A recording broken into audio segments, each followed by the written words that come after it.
Primeiramente, boa tarde, presidente, boa tarde, vice-presidente, senhores ministros, membros do Legislativo, caros governadores.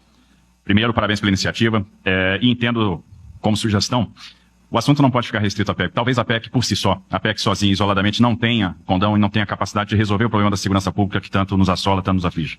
Existem outros problemas que estão conjugados, correlatos, e talvez a gente pudesse dar, a partir dessa reunião, um primeiro grande passo de estabelecer aí um grupo de trabalho e formular uma série de propostas que vêm em complemento e podem nos ajudar.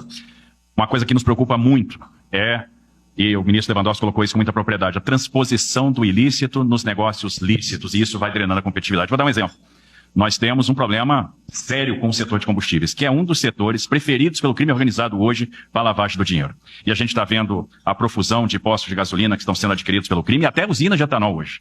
E aí, se não houver um trabalho conjunto, a gente não vai chegar a lugar algum. Tramita no Congresso Nacional algumas leis que podem nos ajudar, como, por exemplo, a lei do devedor quanto mais. E isso é fundamental para nos ajudar a dar um passo contra essa questão da lavagem de dinheiro. Eu tenho certeza que se houvesse uma coordenação melhor daquilo que o COAF produz, com os GAECos nos estados, com as polícias, a gente poderia agir com mais oportunidade. Então esse é um ponto fundamental. O Ministério Público tem nos ajudado muito no combate às organizações criminosas nos estados, mas às vezes falta o insumo, falta mais acesso às informações que são produzidas, por exemplo, pelo COAF. E aí a inteligência, o follow the money é o que vai nos garantir, eventualmente, ter mais sucesso.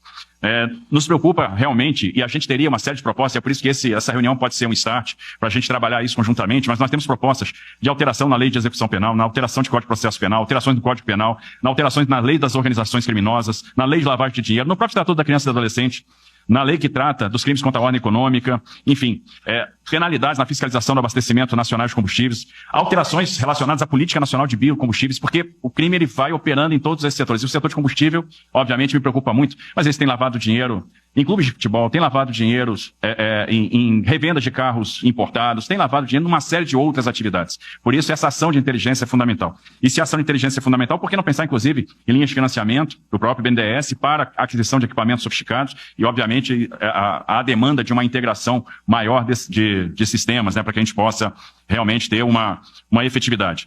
Com relação à fronteira, nos preocupa, e eu vejo que é uma preocupação do ministro Lewandowski também, por isso, a questão da polícia ostensiva, mas talvez esteja na hora da gente pensar num sistema nacional de controle de fronteiras. O governo federal deu um passo recente, criou a Política Nacional de Fronteiras, o Comitê Nacional de Fronteiras, vários organismos, organizações, instituições estão representadas lá, mas ainda não temos a representação dos estados. Então é importante que a gente possa atuar conjuntamente na questão de fronteiras. Alguns estados já constituíram soluções locais que têm sido efetivas, como batalhões de fronteira, enfim, isso está presente. Agora nos preocupa, por exemplo, a questão dos portos e aeroportos. Que ações efetivas nós vamos tomar, por exemplo, no Porto de Santos, que se tornou o segundo maior porto exportador de droga do mundo, só perdendo para o Porto de Guayaquil, no Equador. A mesma coisa vale para os aeroportos, enfim. Nós temos aí uma série de ações para serem tomadas. Uma faixa de fronteira que representa quase 17% do nosso território, e, obviamente, essa coordenação, e aí os estados podem ajudar, e, por que não, ter as competências ampliadas para atuar com o governo federal no controle dessas fronteiras, também se equipando para tal e recebendo, eventualmente, atribuições. Então, eu entendo que é uma série, um elenco de sugestões que podem ser feitas. Hoje a gente está tomando contato com o texto da PEC pela primeira vez.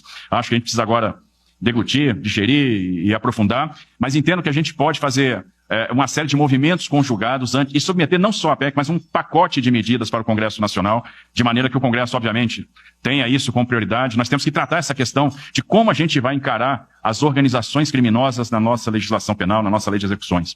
Essa questão, por exemplo, foi colocada aqui da audiência de custódia, que é um ganho em muitos aspectos, mas é um problema também.